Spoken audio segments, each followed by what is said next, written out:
एक नगरी जो समुद्र में समा गई, लेकिन जिसकी गूंज आज भी लहरों में सुनाई देती है।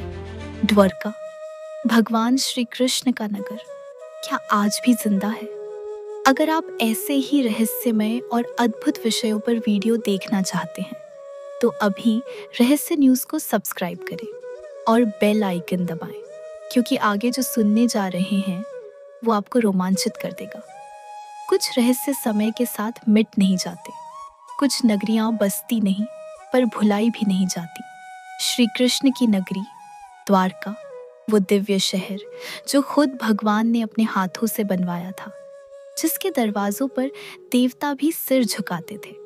पर श्री कृष्ण इस धरती से विदा हुए तब कहते हैं पूरा शहर ही समुद्र में समा गया। पर आज 5000 साल बाद क्या वो द्वारका कहीं फिर से जिंदा हो रही है? महाभारत काल में द्वारका कोई साधारण शहर नहीं था। ये एक दिव्य, अद्भुत और सुव्यवस्थित नगरी थी, जिसे स्वयं विश्वकर्मा ने श्री कृष्ण के आदेश पर बनाया था। इसमें थे सोने चांदी के महल, हीरे जवाहरात से जड़े द्वार और समुद्र की लहरों को चीरते विशाल जहाज। एक ऐसा राजसी वैभव जो आज की आधुनिक दुनिया भी नहीं छू सकती। यह नगर लगभग 700 वर्ग किलोमीटर में फैला हुआ था, जिसे 7 मजबूत द्वारों से सुरक्षित किया गया था। इसीलिए इसका नाम पड़ा द्वारका। फिर समय बदला। जब श्री कृष्ण ने पृथ्वी छोड़ी तो प्रकृति भी कांप उठी। एक रात भयंकर समुद्री तूफान आया, लहरें गरजी और पूरा शहर समुद्र में समा गया। कई लोगों ने कहा मानो समुद्र खुद अपने भगवान को लेने आया हो। 2000 के बाद विज्ञान ने जब समुद्र की गहराइयों में झांकना शुरू किया, तो गुजरात के ओखा और बेट द्वारका के पास समुद्र की तलहटी में कुछ अकल्पनीय अवशेष मिले। डाइविंग मिशंस में सामने आया सड़क जैसे सीधे रास्ते, 90 डिग्री पर कटे पत्थर, प्राचीन दीवारें और एक उन्नत ड्रेनेज सिस्टम। पर सबसे रहस्यमय चीज थी एक विशाल सिंहासन और एक टूटी हुई मूर्ति, जिसका चेहरा श्री कृष्ण से मिलता जुलता था। क्या यही वो स्थान था जहां श्री कृष्ण बैठते थे? क्या यहीं से उन्होंने महाभारत का संचालन किया? जब सोनार स्कैन्स और सबसी रडार से पूरे क्षेत्र को मैप किया गया, तो वैज्ञानिक दंग रह गए।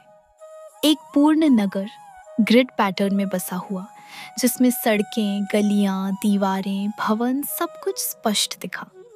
नासा के कुछ विशेषज्ञों ने तो यहाँ तक कहा, मॉडर्न आर्किटेक्चर भी इतने सुंदर 3D कर्व्स नहीं बना सकता। डाइवर्स ने दावा किया कि उन्हें समुद्र की गहराई में 16 फीट ऊंची भगवान कृष्ण की एक विशाल मूर्ति दिखी, जिसमें थे मकर कुंडल, मोर पंख और हाथ में सुदर्शन चक्र का चिन्ह। वो मूर्ति देखकर लगा जैसे समुद्र के अंदर भी कृष्ण आज भी अपना दरबार संभाले हुए हैं। द्वारका के नीचे आज भी पीतल के स्तंभ, शानदार द्वार और गहराई में घंटियों जैसी आवाज सुनाई देती है। कई गोताखोरों ने कहा, जब हम नीचे उतरे एक अलग ही प्रकाश था, जैसे कोई रोशनी हमें रास्ता दिखा रही हो। द्वारका सिर्फ एक शहर नहीं था, वो एक जीवित संकल्प था, एक आध्यात्मिक ऊर्जा का केंद्र, जहां भगवान अपने भक्तों के साथ रहते थे। कई संत मानते हैं द्वारका समुद्र में गई नहीं, वो तो एक और लोक में प्रवेश कर गई। आज भी हजारों श्रद्धालु उस स्थान की परिक्रमा करते हैं जहां कभी भगवान श्री कृष्ण का महल हुआ करता था। आज जहां बेट द्वारका और ओखा है, वहीं समुद्र के नीचे छिपा है प्राचीन द्वारका। ऊपर आधुनिक मंदिर, नीचे रहस्य और इतिहास से भरा शहर। मानो धरती और समुद्र मिलकर श्री कृष्ण का ध्यान कर रहे हों। लेकिन कुछ वैज्ञानिक चेतावनी दे रहे हैं, अगर हमने समय के साथ प्रकृति का सम्मान नहीं किया, तो फिर से कोई दिव्य नगरी समुद्र में समा सकती है। क्या द्वारका का डूबना केवल एक प्राकृतिक घटना थी, या एक चेतावनी, या एक चक्र जहां हर युग में भगवान फिर से प्रकट होते हैं? द्वारका आज भी जिंदा है, हमारे दिलों में, हमारी आस्था में, हमारी यादों में, क्योंकि भगवान श्री कृष्ण कहीं गए नहीं, वो बस लहरों में विलीन हो गए हैं, अपने भक्तों को निहार रहे हैं और शायद अगले युग का इंतजार कर रहे हैं। अगर आप चाहते हैं हम अगला रहस्य लेकर आएं, तो वीडियो को लाइक करें, कमेंट में जय द्वारकाधीश लिखें और रहस्य न्यूज़ को सब्सक्राइब करना ना भूलें।